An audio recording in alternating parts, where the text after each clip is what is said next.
Yeah, that was... Many information. We went straight into it. Hello world! This is just to quickly say, it's been a while since I've uploaded anything, but I actually recorded a conversation I had with my sister-in-law a couple of months ago, actually. Just didn't came around and post it yet, so here that is. In the meantime, I also had 2 conversations with Matt Segal. I will link both of these conversations in the description to this video. But now, I'll let you enjoy the conversation with Maìra. It's rolling. Okay. Hi. Hi. So, Should I do an introduction? Why are we here? Hi, Maìra. I'm the sister-in-law of Flavio. We're here because I'm someone who loves to ask questions. And I love to ask questions to my brother-in-law because he always gets really passionate about trying to answer them. And we start having those crazy conversations and we thought we should record them. So let's try.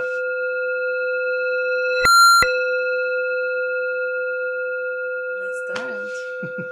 Well, I think the topic of today will start with one question, and it's if non-existence exists. That was the initiating thought, right? So yeah, does non-existence exist? The obvious easy answer would be no, right? Because it's non-existent. But the question really is, what is existence? What do we mean by something actually existing, right? And my working idea at the moment, is that what actually really exists, yes, are things, we, and also obviously sort of our perceptions of things, right? So actually our primary experience of existence is personal and subjective, and is experiencing something. So my working hypothesis, based on Whitehead's ideas, is that what actually exists are these moments of existence, moments of subjectively felt existence, of realization of existence. So that's what really exists. That's the basis for existence, and the criterion as well. So that means something only exists if it is felt existence. Okay, so that was already start the conversation into the direction of the difference of subjective reality and objective reality. Sort of, yes. Because from what I understood so far, from what I thought about, from what I talked about, there's a difference, and in certain things you can say they're objectively true or objectively a reality, objectively there. From what I understood, mostly, like, for example, something material, a stone in front of you, we can both agree that objectively the stone is existing there. But everything that goes into the direction of thoughts, perception, like you said, that is also influenced by our perspective, that would go into the direction of subjective reality, or things that exist subjectively. Yes. Something could exist for me that would not be existent for you. Yes. And the really wonderful phrase that Whitehead uses for a subjectively felt moment of existence is that when it is felt, subjectively felt, in that moment, as it sort of becomes its existence, reaches objective immortality. Meaning, from that moment on, nothing in the universe can argue with the fact that this subjective moment happened. Okay. Because subjectively it happened, and that's an objective fact. Okay, so in example, like, something that would subjectively exist for me, even though it would not subjectively exist for you in that very moment. Let's say I take a drug and I fly. I know I'm floating. Mm-hmm. I know. Absolutely. Definitely. Certainly. And everything is colored in weird colors. And I know that. And so that's a subjective fact. Subjective felt reality. Uh-huh. My own reality. But even afterwards, we can talk about it, and even when I can absolutely certainly agree to the notion that, yeah, that you didn't observe me floating, Mm-hmm.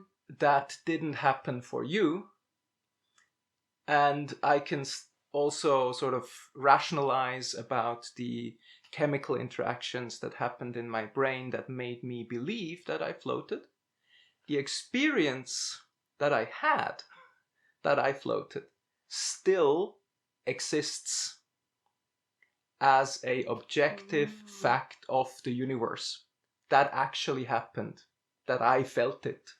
Mm-hmm. The fact that I felt it actually objectively happened. And we could also agree on that, right? Mm-hmm. I could explain to you, I could in great detail, I could paint a picture, I could write a story about it.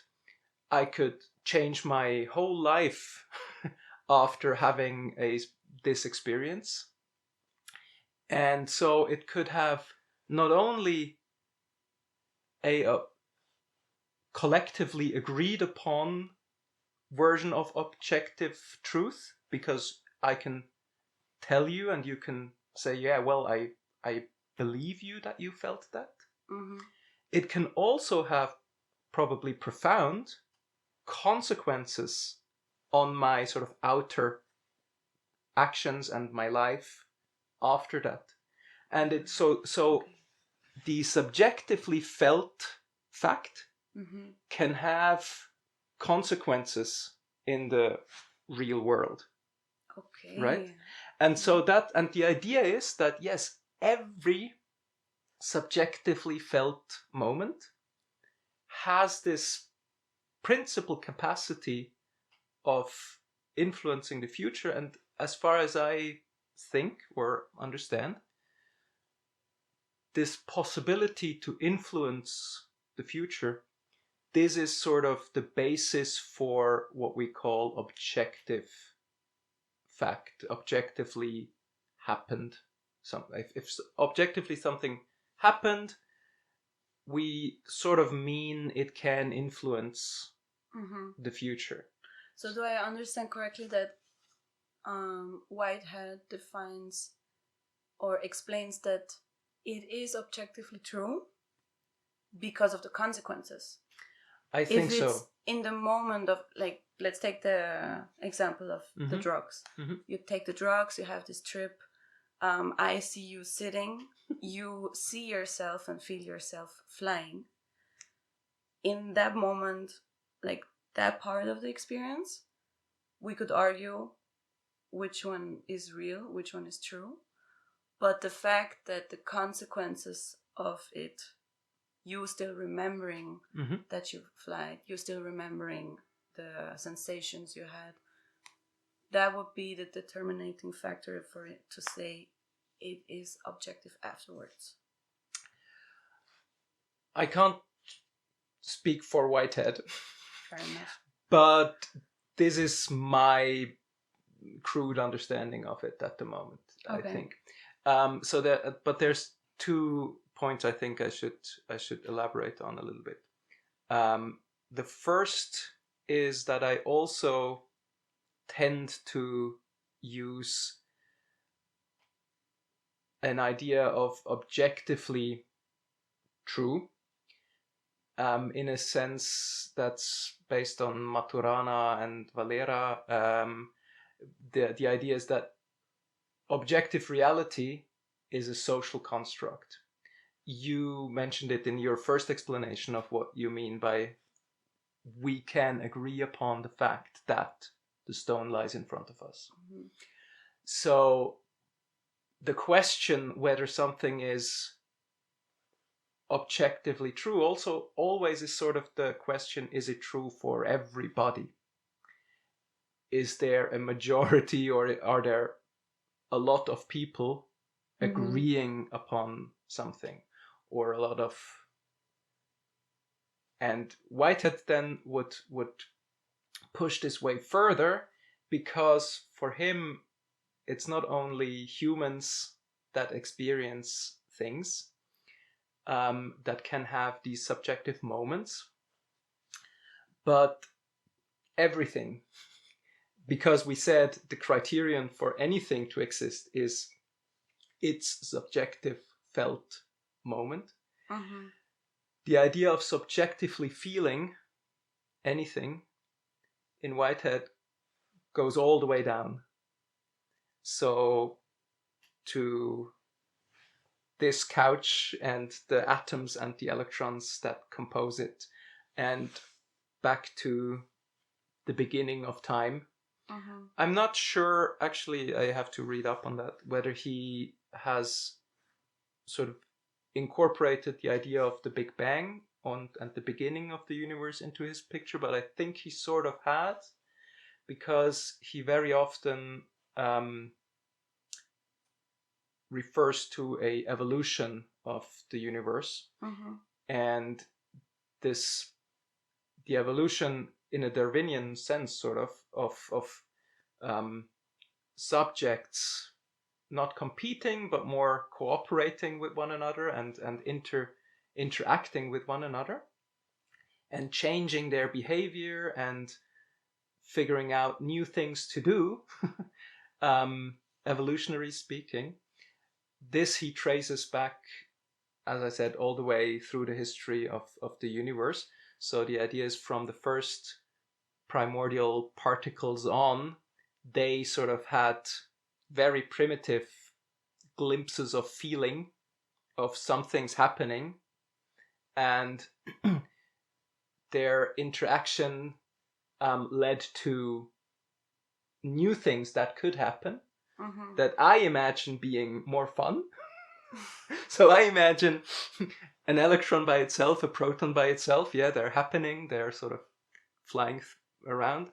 But when they sort of build the first atom, I imagine this as a first few, oh wow, moment of we can join together, we can have something shared, a shared experience.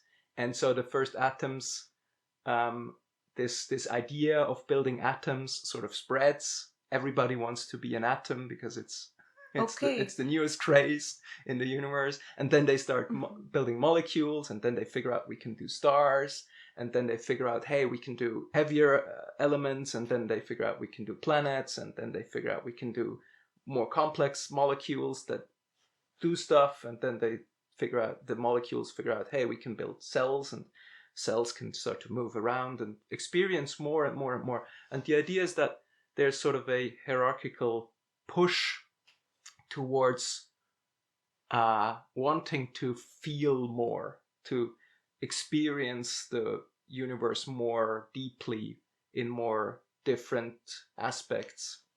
And that's his explanation of the fact that we see that there is a tendency towards higher organization, which goes a little bit, not fully, but a little bit against the second law of thermodynamics in physics, which says things should decay over time.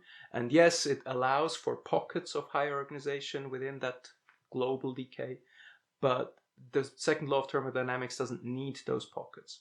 But the idea of the quest for feeling drives these. So that's the additional thing in Whitehead's cosmology, this push towards creativity, he calls it. Okay, so a few questions Yes. about that. First, you said a push towards a higher organization of things. Mm-hmm. Could you give like a concrete example of a small organization and a higher organization, like of this push? Yeah. Would that be, for example, from cells to muscles to a body to a human to a society, or how would you define an explanation? Yeah. I would say electrons are pretty low on the scale. Atoms, molecules, biomolecules are fairly complex. RNA and proteins are like a much higher order of complexity than, let's say, the stone that we talked about. So I would say each and every single protein is more complex than a whole block of granite or something.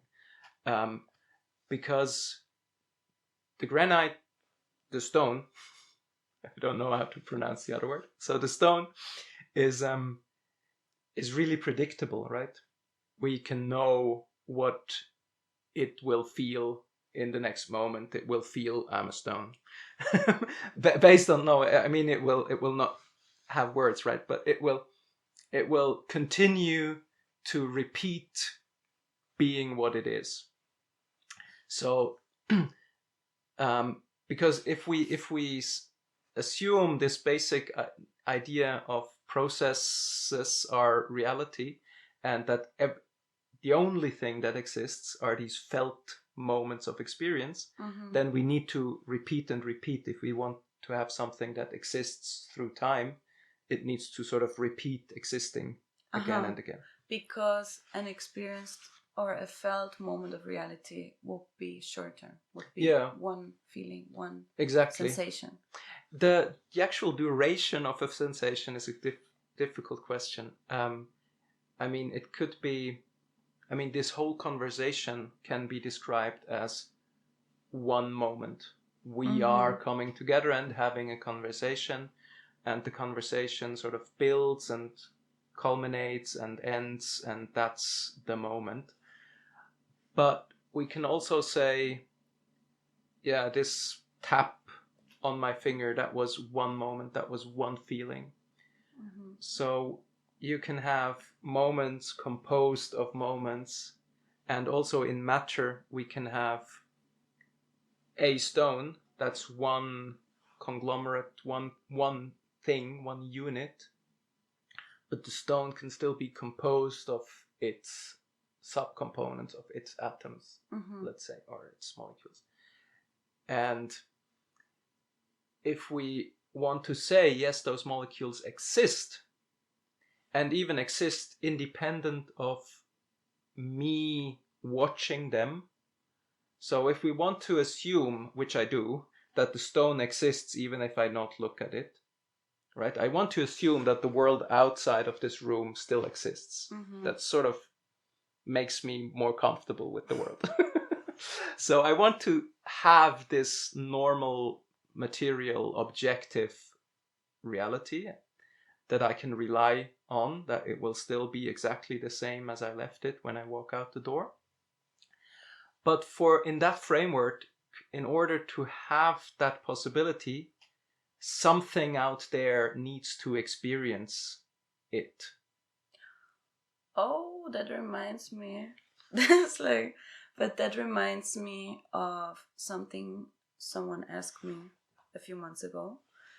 That if a tree in a forest falls down, or a branch falls off, falls down, and no one was there to hear it, to see it, to experience it, did it still happen?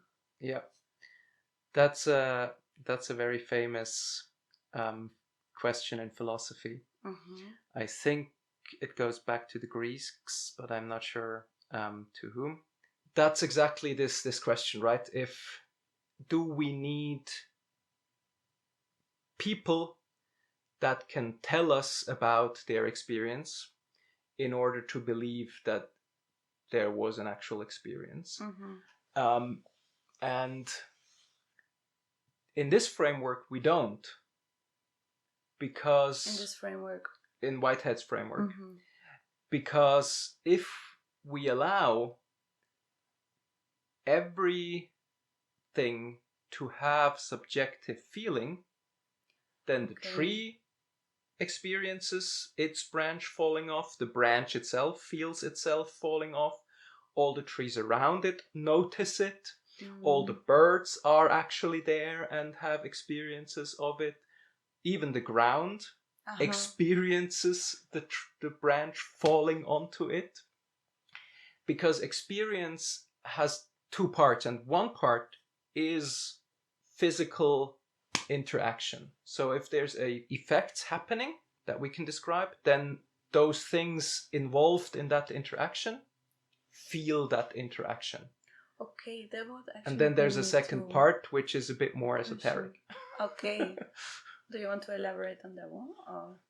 Well, that would bring me to the question I had, actually going back to the Big Bang and the atoms and the electrons doing their thing. So from what I gathered now from everything you said and referring to Whitehead, that would imply that the electrons actually had this subjective experience. Exactly. Yes, exactly. That's the idea. And I know many people will not be willing to go there to ascribe feelings to subatomic particles. Right? It's a bit weird, this idea, I guess. Or just very abstract, because an electron, in order to feel something, think something, that would imply it has a consciousness. And I would think that would open a whole new door of another conversation, like what is consciousness? But yeah, I think maybe we are not used to that. Yes, maybe real quick. The idea is not to ascribe consciousness to subatomic particles. Why not? Because consciousness, he describes as needing, or consciousness, I think, is the feeling. Again, everything needs to be a feeling in order to exist, right? So even consciousness, if we say it exists, is a feeling. So consciousness is the feeling of the discrepancy between what could have been and what was actually actualized. So if in a moment of existence there's a realization of I'm doing something, but I could have done something else, that feeling of I could have done something else, that is the feeling of consciousness, of consciously being in that moment. Because the idea of a subjectively felt I, in order for that to exist, also needs to be nothing else than a feeling within a moment. So even I, in Whitehead's framework, do not exist continuously. So I am not a soul substance that is going continuously through time and having experiences, but it's the other way around. Feelings are having me. Wow. Feelings only create the feeling of a subject. And if I want that, if it happens again, it can inherit the feeling of a past moment and sort of repeat. Again, repetition is the most basic form of something's happening. Things tend to happen again. If they ever happened, they tend to happen again. So my body tends to happen again. The matter happens again, feels itself again. And this, in the exact way as you can recognize this body as being me again and again, there's a inside subjective repetition of feeling like me again and again. Okay. And the two are not, for some miracle, happening parallel to one another.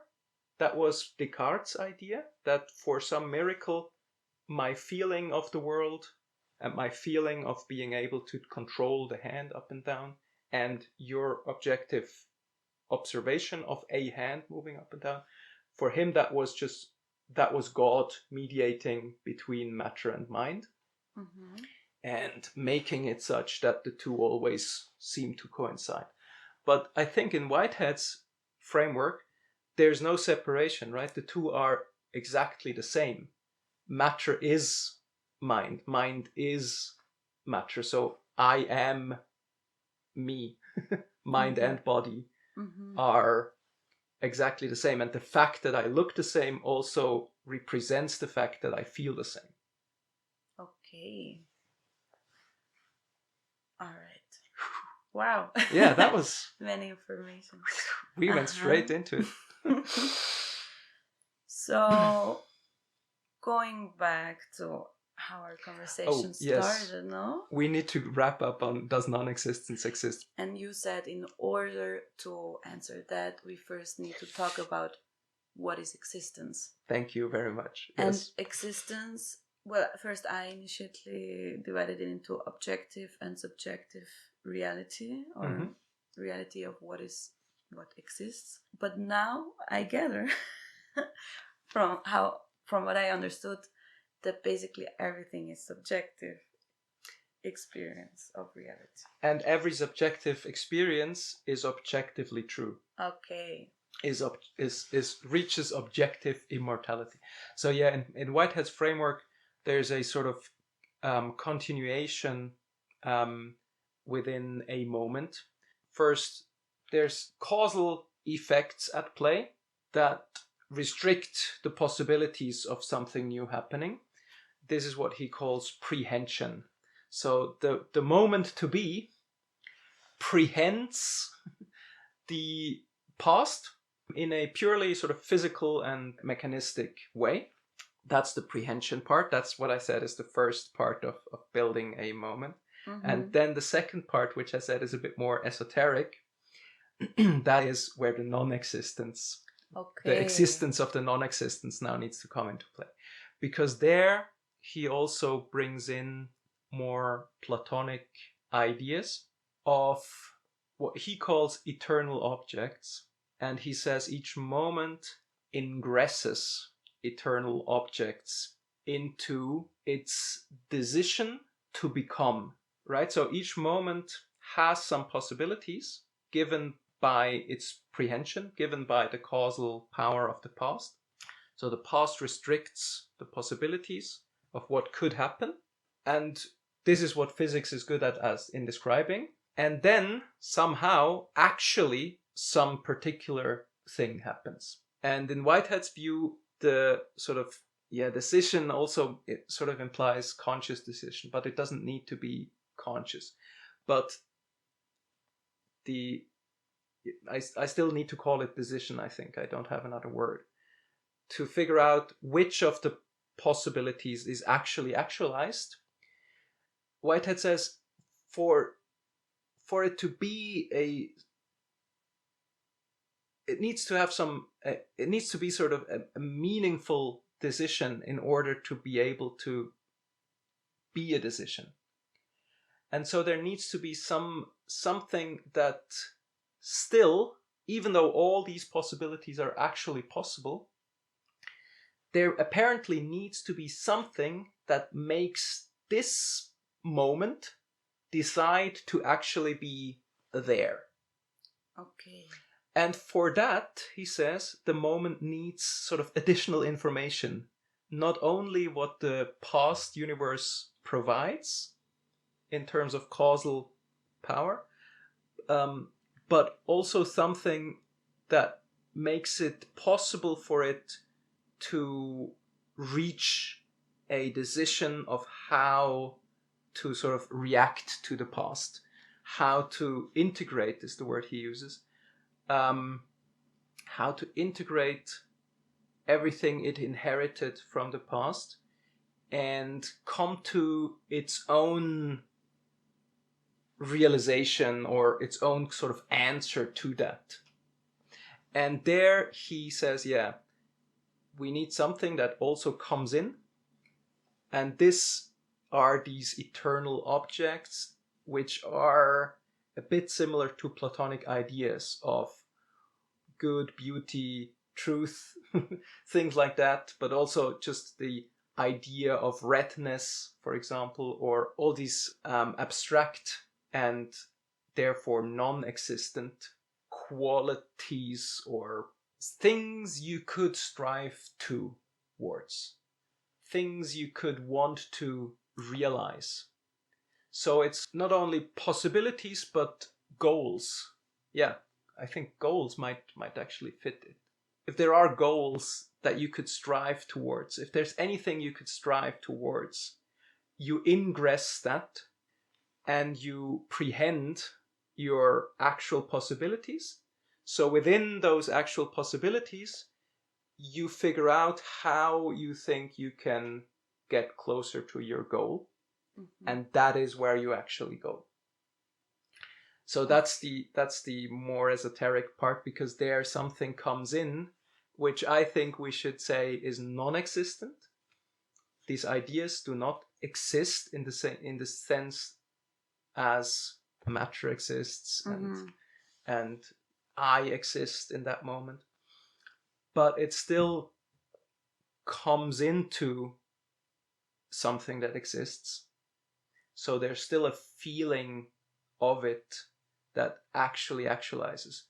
And we can break it down really to the, maybe it's too much to say the beauty of red, but the felt experience of this redness of this carpet.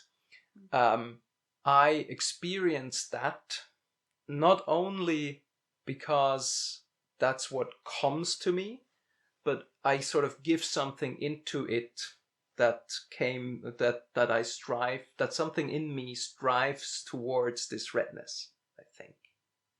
This might have made it less clear. Okay, wait. So, to wrap it up, I would like to ask you, from everything you told me now about something having many possibilities, but needing a good reason in order to make the decision to make one of those possibilities reality. Did I understand correctly that the other possibilities are non-existent in that? Yes. Or actually like this... Non-actualized, yes, and therefore... Non-actualized and therefore non-existent, maybe yet, in parentheses.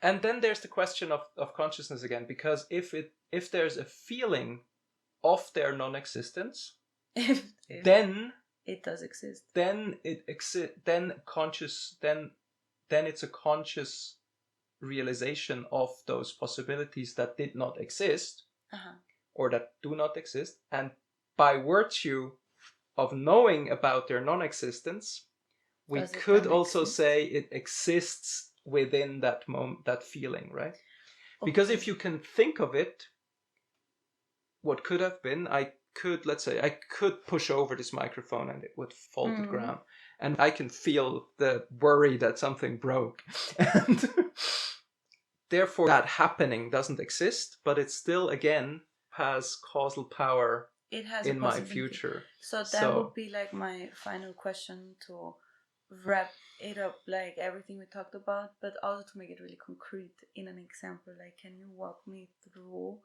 those steps you talked about in a concrete example? Something that came to my mind is, for example, me sitting here and having the thought of, oh, I am thirsty, I will get a glass of water. Oh, so they should have provided water. Yeah. Oh no. Yes. Example. Exactly. Me sitting here, I have many possibilities. I can stay seated. I can continue the conversation. I can just get up and leave. I can get up and get a glass of water. Yes. So those are all possibilities in that very moment that don't exist yet. Well, the talking part does exist. Exactly. So going back to what you explained, that means my decision to get up for a glass of water does need a good enough reason. That would be, in this case, I am thirsty.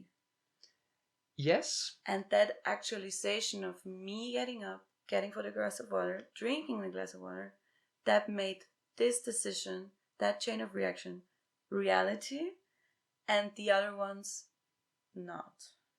Did I understand correctly? Yeah, I think so. And I think the thing that some people might say is that, yeah, well, but if I'd have a brain scanner with me, I could look inside your skull, and then I could figure out the moment when your thirst reaches the threshold to make you stand up and get that glass of water. It's not that you decide to get up and get the glass of water. And Whitehead would say, no, we do not need that level of determinacy, because we do not need that in our description of what actually happens, because also that doesn't fit our experience of it. And we should have a story about what happens in the world that fits our experience of the world. Otherwise, it sort of makes no sense to have a story that we tell about ourselves, about the world. If we constantly feel a contradiction between what we actually feel how the world is and how the world is described to us, then there will be an alienation between my feelings of what reality is and our story of what reality is. And that I think what happens at the moment, or what happened in the past few hundred years, is that we gradually started to tell ourselves and our children a story about the world that actually contradicts our own personal experiences of the world. Because, as you said, you have the feeling of having those possibilities and choosing one. And that's exactly what Whitehead says. Well, then let's take this seriously. Yes, you have those possibilities, you choose one. But in order to have that possibility to choose, we need to allow something into that moment, into that decision, that is not purely deterministic. And that is this ingression of goals, of things that you look for within that moment. So now you have at the moment, it seems to me, you still have a interest in staying here, sitting and listening, even though you are thirsty. But you have those possibilities, and you choose to actualize this one, to sit here. But the reality of you having that decision means you actually have those two possibilities and many more. And there's something coming into that moment that, or that you as being that moment take into, or pull into you, that is not purely predetermined. And that is the ingression of the goals that you strive to. And it could be within that moment, or within your life, or within this part of your life, or within that eon of a few thousand years of our civilization, or it could have many scales, right? Again, yep. So did that make anything clearer? Okay, so let's see. So let's make a little, in a nutshell. Yeah, please. Oh yeah, that would be good. The question was, does non-existence exist? We went from there to, well, what is existence? We started a bit with the objective reality and subjective reality, or perception of existence, and came to the conclusion that everything that exists because there is a subjective perception of it existing. Okay, that's a part of what exists. Everything that has a subjective perception of its existence. Now the part about non-existence, from what I understood, let's take the example with the glass of water. Yes. You have something, or in that case someone. I'm sitting here and I have many possibilities. I keep talking, I sit, I get up and take a chair, I get up and leave, I get up and get a glass of water. Those are all options from what I can do. What's not clear to me, but that will maybe be for part 2, is do those options exist or not? But from what I understood now, they don't until they're actualized. I get up, I get a glass of water, I actualize that option, I bring it into a reality. And I do it because I have a strong enough reason, a pull, that would be being thirsty, for example, that makes me bring a subjective reality into objective reality. Yes. Or no? Yes. That's too So far. you need to pull, or the push to be thirsty enough, but you also need the idea of I want to drink. You need the idea of Okay. So you need the push, and you need to have the goal. Okay. So we would have the starting point. Sorry. So I would say we could say that the push already exists, but the goal, I would say, is non-existent. Okay. The goal actually doesn't exist in that sense that it's real. But, so it's non-existence. But we still need it within that story in order for anything to actually happen. So it makes because otherwise there's no decision ever made. So in order to have something existing, I think it needs something that it needs the non-existence in order to exist, to become existent, right? So it needs the push from the past, and it needs the goal to go into the future. And the future is non-existent. I think I got it and now. The goal, yeah. So that's why I said the question is really loaded. Does non-existence exist? But I think that was a great. I think, in a nutshell, and I think that exemplifying it really with something really concrete and maybe really simple does make it easier to understand. Yes. I need the goal. I need the push to drink water, and that will be I'm thirsty. Exactly. I need the idea of it. The idea is a subjective truth, I guess. Exactly. It doesn't exist yet. I am not drinking my glass of water yet. But the fact that it exists makes me get up, makes me go get the glass of water, makes me do the steps for the actualization of the idea, which leads to it becoming real. Did I understand that correctly? Yes, I think so. Okay. I think so. I think you said you need this idea to exist in order to make it real. Happen. And there I would say no, it really doesn't exist. You need to make this idea. You are bringing this idea into reality. The idea has no existence on its own. There's no idea of the comfort of drinking water out there that you take in. Maybe that gesture of taking it in was wrong.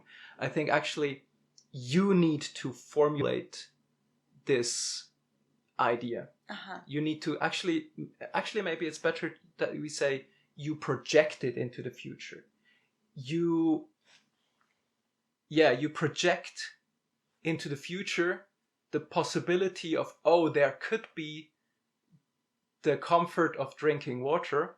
I want that. And then so the steps. comfort doesn't exist.